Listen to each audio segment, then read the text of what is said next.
Orleans is, of course, a poster child for sustainability.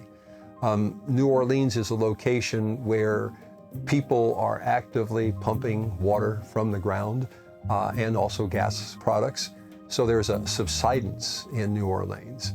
Also, during flood stages in New Orleans is subject to flooding from the Mississippi River, which is on one side of New Orleans, and Lake Pontchartrain, which is essentially at sea level on the other side of New Orleans. But many times they're protected by the hurricane protection systems that they have in place. And during flood stage, many people from New Orleans live 10 to 12 feet below the water level. So you have a very vulnerable location along the Mississippi River that can be flooded by floodwaters from the Mississippi or floodwaters from sea level rise associated with Lake Pontchartrain and the storms that come in there.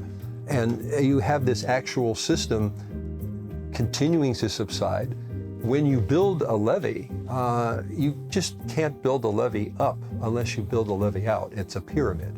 So therefore, on the water side and on the inboard side of these levees, you build them on a slope of 1 vertical and you go out 3 horizontal for every time you go up vertically. Well, you don't have to go up vertically very far before you've gone out really far laterally, and now you're encroaching on private property. So you can't build higher than certain levels allow you to do, or else you take away space that's already owned by somebody else and affect the infrastructure and the ownership of property quite substantially. So we like to call levees wasting assets, because the minute that they're built higher, they apply stress on the ground beneath them, and that stress causes consolidation of the soft clays that underlie this levee system, and they start sinking into the ground. So as you build them up vertically, you have problems with horizontal extent, but you also have problems with sinking or subsiding. And then you also have oxidation of the organics in New Orleans. So it's really a serious problem that the New Orleans people are going to have to solve. And it's not just a technical problem, because one of the greatest protections against hurricane surge is to have wetlands. And the Dutch understand this. The Dutch, which have plenty of levees and plenty of storm protection systems from the North Sea, are actually moving some of the places of high population.